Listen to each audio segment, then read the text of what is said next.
Tuesday, December 7th of 2021.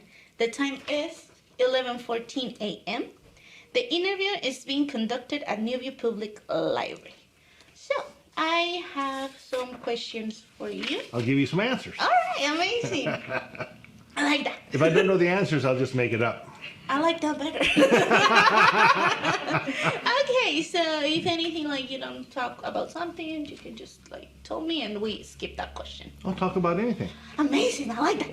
Okay, Right. so now I know I already said it, but please tell me your name and how long you have lived here in Nuevo or Lakeview or Juniper Flats. My name is Robert McGinty, but I prefer to be called Bob. And we actually moved here. We built our house here in 1985. Now, my grandparents moved to Reno Valley in the 30s. Ooh. And my other set of grandparents moved to Wildemar in the 30s. And so our family's been in the area for a long time. Amazing. And I used to work out here when I was a kid, but I actually moved here with my family in 1985. Okay. And we actually live in Lakeview And then, and not Nuevo and not Juniper. Our house is actually right on the border of Lakeview. oh, amazing! It's how you can be in the border of one city. Right. and Well, the other one. they don't have Lakeview per se anymore. It's all Nuevo. Now it's Nuevo. It's all Nuevo. But actually, my house is in Lakeview. Oh, that's amazing. All right. How has like Nuevo or Lakeview changed over those years? And what brought about these changes? It has changed dramatically. When I first moved here, I probably knew half the people that lived in town. And you'd see half the people driving down the street, I knew.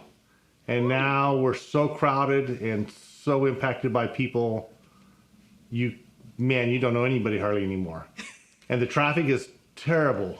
When I used to bale hay in the nighttime, maybe 2 cars would go down the remote expressway in the nighttime, maybe 2.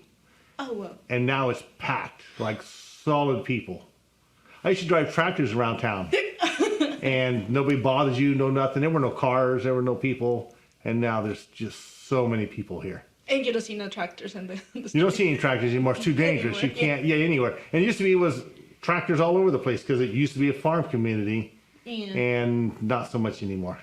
Because I know it's still be considered a farm community, so it has changed from how it was and how it is now. Right. Big time change because it was a farming town and surrounding us was farms. Mm-hmm. And now you can't. I've driven a tractor from Moreno Valley through here all the way to Temecula doing about 12 miles an hour. Okay. And I can't even imagine trying to do it now with all the traffic and all the people. That would be too dangerous. Right. And the machines we used to have were about 18 feet wide. Mm-hmm. Takes up 2 lanes of traffic. Yeah. And so when you're going down the road, used to be people just pull over, stop, no big deal. And now, I can't, something that big, I can't even imagine moving it anywhere. No. Right. So the machinery has changed too, or? The machinery has changed greatly. Bigger, more powerful, more money. Yeah. Machine that used to cost us $40,000 now costs $400,000, but it can do more. Yeah. But around here, there's not much farming anymore, so most of the machinery around here is not that modern. Yeah. It's stuff left over because there's not that much farming anymore. A little bit, but not too much. Which one do you like more, like the new ones or the ones? The machinery? Yeah. Oh, the new ones by far because they're faster, they're more comfortable, you can get more done. Yeah. Oh yeah. Back when I was actively farming, the biggest, fastest tractor I had probably did 12 miles an hour. Oh, wow. I own one now, same type of tractor, Yeah. it does 35. Now you can take it to the road. Has air conditioner, has a cab on it, Oh. has a heater, has a radio. Oh, yeah. I never in my younger days owned anything that had an air conditioner or a cab or a radio or had nothing. We sat out in the open elements. Oh, you like the open. So, out in the open. And now that I'm semi-retired, I have nice machinery, but yeah, so things have changed so much. Yeah, it's been a huge change. Huge change, huge. I don't say I like it. I really don't. It was a great place to raise my kids. Yeah. All my kids still live here in town, and they're raising my grandkids here, but it's changing, and I don't think for the better. Yeah. Why would you say that? Like, why no for the better? Before I didn't have to lock my house or lock my car, or I didn't have to worry about anything being missing. Yeah. And now you can't, man, you can't do none of that. And if you broke down before, the next guy coming by would give you a ride. And now they'll run you over because they're going too fast. Yes. And so, and especially Nuevo, it used to be a small town. If I saw somebody else's kids doing something wrong, I would stop and tell them to stop. Oh.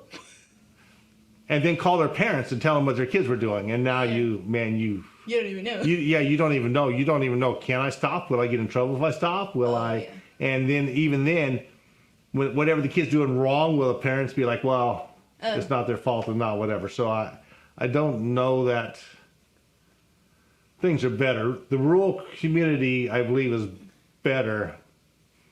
Helps you raise animals, you raise your own food, you do your own thing, you don't bother anybody, you help everybody, and it's not like that here anymore. Yeah, it's the bad side of the change. That's correct. That's correct. Okay, now we talk what you like did for a living. Do you still being a farmer or? I stopped farming when I was 45. Okay. I was 45 years old. And I decided then, because I had to move a piece of machinery from here to Moreno Valley, true story. Okay. Well, even before that, when I would bale hay in the nighttime, you bale hay through the night. The police would come and tell us we had to stop because we were making too much noise. Oh. No, it's my job. We need to bale hay in the nighttime. And so there were houses by then, and they couldn't stop us because back then in Riverside County, you had the right to farm. Okay. So it was a normal farming practice. You could do it. But people get mad. I had people put sugar in my gas tanks. I had flat tires. Oh my goodness. You know, just trying to do my job. So the last straw came when I had to move that machine. It was 18 feet wide from here to Moreno Valley. Going down Ramon Expressway, there was well over 100, 150 cars behind me. And they're all mad and they're all pissed off and I thought, it's just ridiculous. I mean, the impact of the people and the housing tracts, man, I couldn't farm anymore. I mean, you make dust, things smell, things make noise, and the people impact was just too much. So I stopped farming when I was 45. All right. And now what do you do for a living? I'm kind of retired. Okay, amazing. After that, I drove a truck for a while. I started a hazardous waste company. Just things. I started a couple other little different companies. Okay. I still own a couple tractors, some machinery, but I don't actively farm anymore to make a living at it. We have animals. So. Okay. So this interest question. What was it like when you like you told me you moved here? Like, how was it like when you grew up here? When you first moved, like, how was the town? Like the people? Yeah, well, and like I said, my grandparents came to the area in the late 30s. They all migrated to Fontana during the war when the steel mill opened, because the steel mill opened. So I was supposed to be a steel worker growing up in Fontana where the steel mill was. But I used to come out here and I spent all my summers with my grandparents driving tractors and taking care of animals and stuff, which was the greatest thing ever. And so when I graduated high school, I came back this way and started farming. And Nuevo was, back then I could have chose to live in the valley, Lake Elsinore, Riverside, Temecula, Hemet. Nuevo was different. A small community, small town, everybody cared. Man, when I was looking for a place to move to, Nuevo was just the place to move to. People were awesome. The schools were awesome. Man, it was a good place to move back then. Move to. And great place to raise my children. They were safe. We didn't have to worry about anything. We didn't have to worry about them. Good schools. and plenty of farmland. There was farming all over the place here back then. Yeah, now. Now, not so much. No. Now it's still a good place to be, except for the people. And there are good people here. I mean, there really are some good people here in town. But it's not like it used to be. Yeah. It used to be people had time for you, took the time, and if you needed help, man, they would stop and help you. And now it's just everybody's so busy and it's way crowded. But moving to here was a great choice. It really was a great choice. I graduated high school in '79, and so I lived with my grandparents down in Sun City. And we farmed down there, but after I got married and decided where I need to raise my family, Nuevo was the place I needed to raise my family in. This was the place. It was the place, and it's still good. It's not. I'm not saying it's totally bad. It's just not as good as it used to be. Yeah. And I raised 3 good kids. My kids and they still live here in town. My 3 kids still live in town, and so they want to be from here. Yeah, like they're took pride on. Right, they're proud of being from Nuevo. Yeah. And so, no, it is a good place to be. Just not like before. Not like before. And when the developers all come in and start building all the little houses, it'll totally change. Like, can you still have a horse? Can you still have stuff? And man, I don't even know what it's going to look like then. Sidewalks and curbs and gutters, and we didn't have any of that. We didn't need any of that. Yeah. My kids used to ride their horses up in the hills and stuff, and we didn't have to worry about them. Now I'm not so sure because too many motorcycles, too many people doing things they shouldn't be doing. Yeah. But it has been, and it is still a great little town. Oh yeah, absolutely. It's tough. So, do you remember any great story or legends or natural disasters about our town or how this events affect you? Well, when I first started, I was young. I got married when I was 20. And so when I first started farming, the old timers were still here. And it was phenomenal. They were from here. Mm-hmm. The Smith family on the one end of town, the Smiths. Oh, yeah, wow. They were born and raised here. And until they sold off the land, they were still here. Mm-hmm. And so I'm 20 and they were in their 70s. And so they were here a long time. And so the stories they used to tell about how it was. And the Hammersmiths, George Hammersmith, he talked about when they used to farm with mules. They didn't have tractors when he was a kid. They had mules, mules and horses. Okay. And so I got to hear stories from them. The Lotta family. For me, it was awesome because I was a young kid and they did not mind, the older generation did not mind helping me learn how to farm and learn how to run machinery and learn how to do all this. And so, and it was fascinating because to me they were history. Many of them were served in World War II. And so if they were in the mood to tell the stories, and I was young, but I would listen. Or any story they would tell, I would listen to. No, it was awesome. It was a good time to be here. Do you remember any story that you don't mind to share? I remember all kinds of stories. Like, oh man. Like the one that you think on top of your head right now. From which family? Ooh, I don't know. You choose. You choose. Well, there are all kinds of stories, because, and I'm young and I don't know a lot. There was, the Archibald family lived kind of in the middle of town, and the Ebrola family lived across the street. Man, there's all kinds of stuff. Yes. There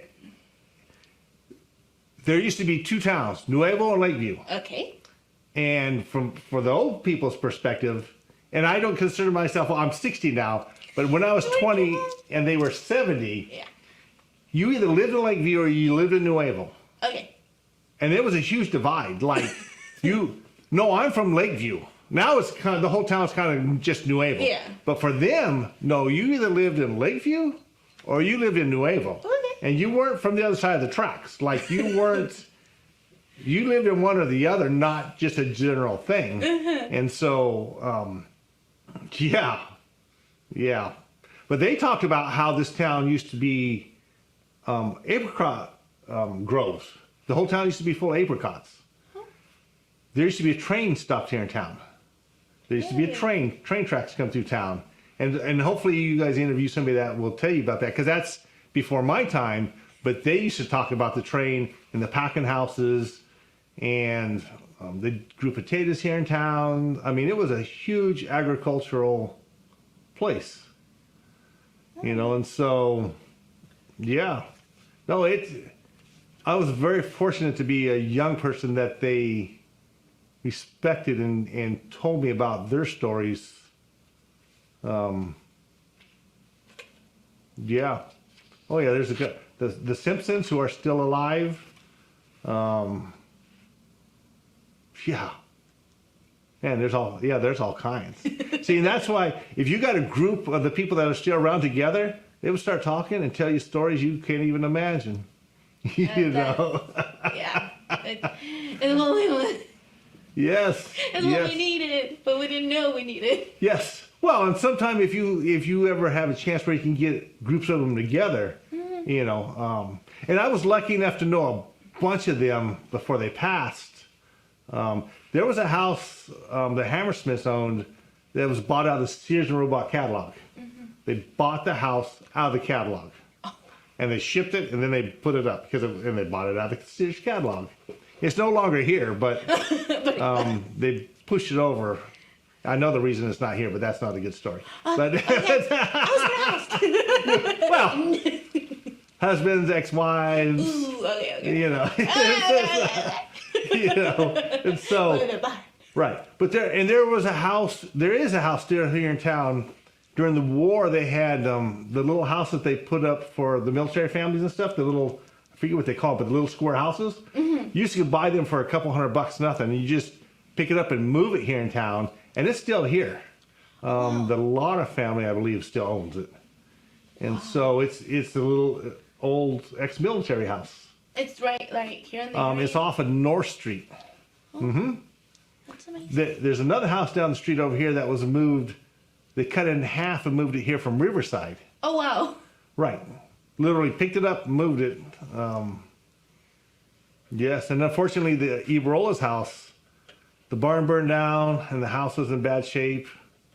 But there are still the original Nuevo school is still here. It's on the south side of town behind the Lakeview Market. Is a Nuevo school. They kind of turned it into a house. People live in it. But it used to be their school. And then on the other side of town, the Lakeview school is still here. Oh, really? It is still here. That's amazing. And so, and I believe it's a Baptist church now. And there's also the old Lakeview post office, I think, is still there. And the Nuevo post office is still there, where they used to be. Because it was two sides of town. Yeah, you either lived in Lakeview or you lived in Nuevo. But not together. And the story I've heard is that our school district is called Nuview. True story or not, and I believe it to be a true story, is they had a contest, or they had people make suggestions, and a kid said, why don't we call it Nuview, part of Nuevo, part of Lakeview, Nuview. And so because the school, the Nuview Elementary School, is right almost between Lakeview and Nuevo. Yeah. Right almost where the border is. And the district is called Nuview. Well, we are in Nuview Library. Nuview Library. See? Yeah. Right. Part of Nuevo, part of Lakeview. Yeah. Correct. That's right. That's really amazing. But I've heard it came from a kid. Oh, really? A kid came up with the name, is what I was told.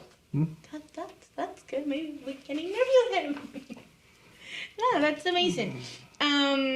Like after we talk about this, what lessons did you learn from this time in your life?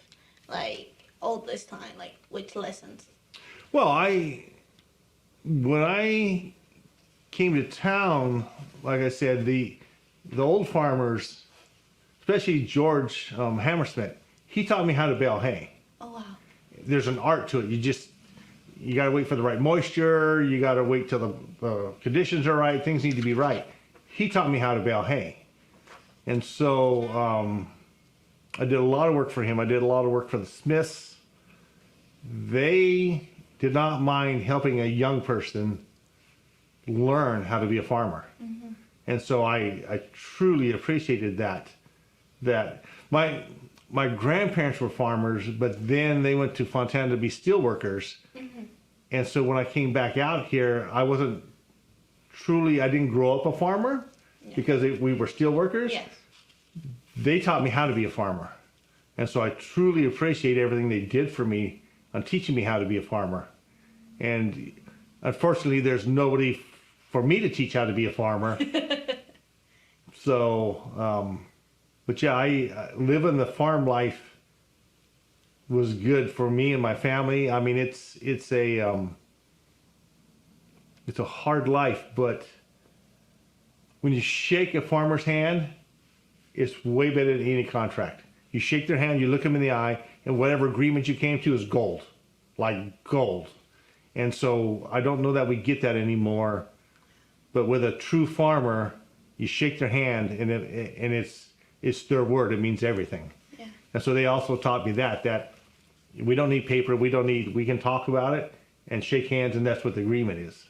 And so, and raising kids on a farm, they get to learn about life and death. The animals, they're responsible. They got to feed their animals. They have to take care of their animals.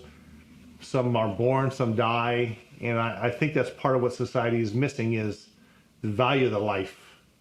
Where my kids and my grandkids are learning about life and death because they have to take care of their animals. Mm-hmm. It'll teach you responsibility. And so I am truly appreciative that I moved to Nuevo and that everybody here was welcoming and taught me how to be a farmer. Yeah, and they're like life lessons that you don't get any. Total life lessons. And you're one of the things I try to instill in my kids and grandkids and kids that I have coached, and your word is everything. If you say it, you need to mean it. Yeah. Because that's all you have at the end of the day is your word.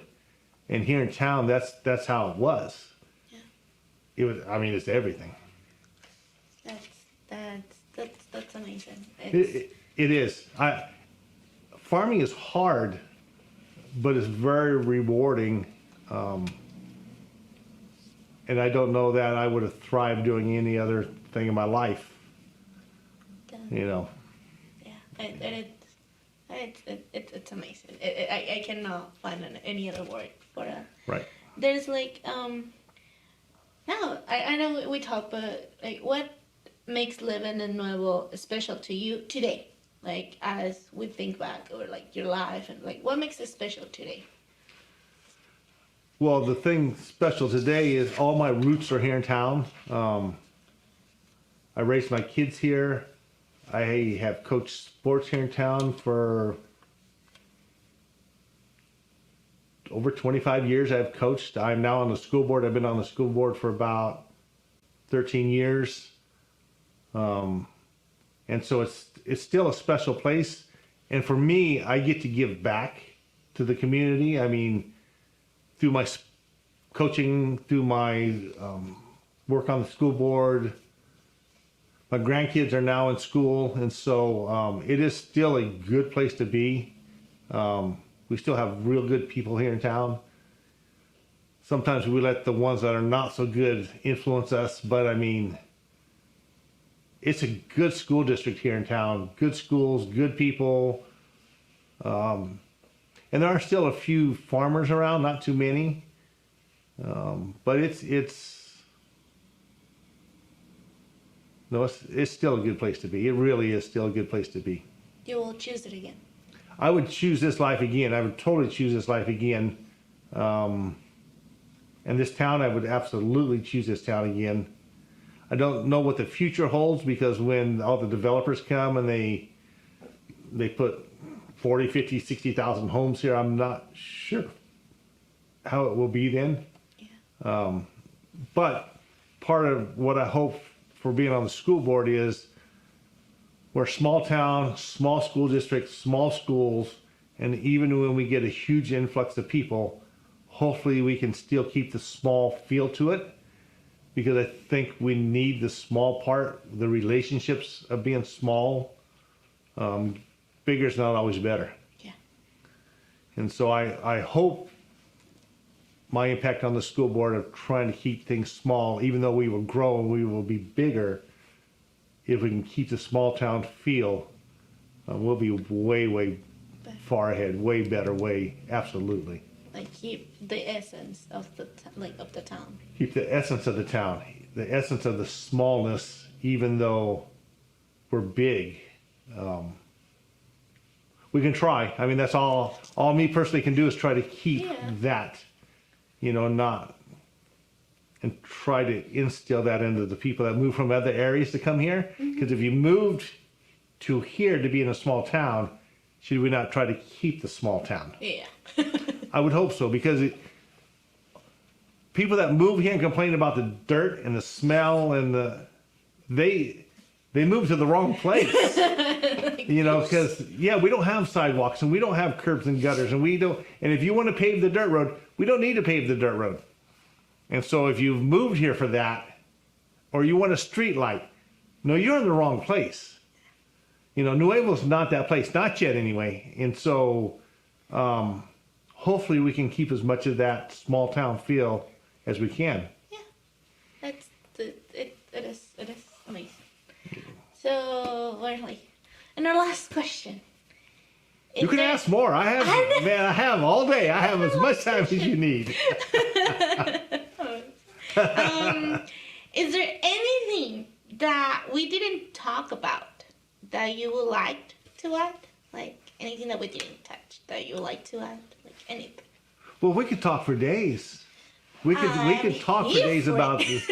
Oh yes, because it is a great place to be, and I am so thankful that you guys are capturing the history, even though I'm not that old. Yes, we established that. But I got to meet the old original kind of people that were here, and so hopefully, and when we still have people alive that know way more history than I do, and so hopefully you can capture that with other people. And I'm not sure, because there's all kinds. There is. People, my neighbor was in the war on an aircraft carrier during World War II. How was that? How was like having a neighbor that was? It was awesome. He was actually a firefighter, and the stories he told about being on the aircraft carrier and then coming out of the service, he was stationed up at Edwards Air Force Base where they did experimental planes. Yeah. And so he used to talk about all kinds of planes that they used to develop when he was there. Yeah. Same thing, George Hammersmith was a pilot during World War II. And I'm not sure what kind of plane he flew, but he flew some kind of cargo plane, because he used to talk about how they used to fly the horses from one place to another for the people. I forget the word. The citizens that lived there, they didn't have cars. They used horses in the mountains and stuff. So the military used to fly their horses and animals around, and he used to load them up in his plane and fly them around. That's amazing. Yeah, right. So, yeah, and the Smith family, they, I knew 3 of the brothers. I did work for 3 of the brothers. One still lived here in town. The other 2 lived over in Paris. And they grew up here in town. Their family has been here forever. The Archibald family, the Lauda family, the Ebrola family, the Walker family. It was an amazing place in the history. There used to be a hot springs here. Really? Uh-huh. Over on this side of town over here. The trees and stuff are still there where the resort used to be. Mm-hmm. Before my time, but they used to talk about the hot springs. Nice. There's super a cool. yeah. See, hopefully you can find somebody that will tell you about that. That will. There's also an old cemetery, supposedly north of here somewhere. Oh, I've never seen it, never been to it, but they say from way, way back in the day. oh, that's super cool. Okay, I'm closing. There anything that you would like to say to the people that's gonna watch this, or to our future generations, or to the future you, because you're young still? Because I'm still young. Because I'm Yes. still young. I would hope that Nuevo, even when it grows, doesn't change. I'm fearful that it will change. But I hope that Nuevo can always have a small town feel. That would be my hope for the town and the people here in town in the future generations, is that hopefully they can keep a small town feel, because there's nothing like it. There's nothing that hopefully doesn't turn into just another city like other places are just another city. That's what I would hope for the future and for the people here. And respect each other, and respect the town, and respect nature, respect everything. And if you have that and live a good life, that's all we can ask for. Yeah. Yes. Thank you so much. Like, we are really grateful. Like, we're like available, and like Anytime. I still think it would be great to get a group of people together, because just a mention of something, not in such a structured setting. I've heard a friend of mine, when I told him I was coming to do this, her grandmother used to go to Riverside. There would be a place, and I forget what they called it, but once a month, old people would get together in a room and they would record it, and they would just start talking. that's the best. Yeah, just start talking. No questions. No, they would just start talking, and pretty soon, man, you just don't know what road that will go down. Having people tell stories. I had dinner with Mr. Upton a couple weeks ago, and oh yeah, see, and I didn't even. We're still recording? Yeah, we are. Okay, man, that's good, because the Uptons, oh my God, and they were not farmers. And see, I keep going to the farmer part. The Uptons, when he was born, from here about 3 houses down to the south, Okay. he was brought to that house when he was born, and he still lives there. And I don't know how old he is, but he's got to be up in his 80s, I want to think, late 70s. And so when he was born, he was brought to that house that he still lives in. And so and so I had dinner with him a couple weeks ago, and oh man, you start him off on a story, Yeah. and you don't know where it's going to go, and it's just so fascinating to hear. He went to the original Nuevo school, and then when they built the Nuview school, he went to the Nuview school. And so hopefully when you interview him, things will come out. Yeah, man. See, that's why sometimes with the structure, when you ask questions, you get answer the questions, but you don't get the good story. Whereas these people have stories. The Lotta family, I talked to Sherry Lotta a while back. And so hopefully you guys can capture some of these people before they're gone. Yeah, it's our hope. We're trying to have it, and it's gonna be a fun project to do. And this is awesome, and I appreciate that the library system in the county and whoever's putting this all together is doing this, because Friends of Nuview Public Library. the Friends are the one that's doing this, and I appreciate it, and I thank them, because when the people are gone from the history, you can't get it back. No. And so this is awesome what they're doing. And anything I can do to help, just let me know.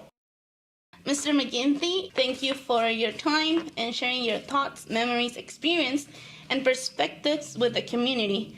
It has my great pleasure and honor to speak with you today. This concludes the oral history of Nuview.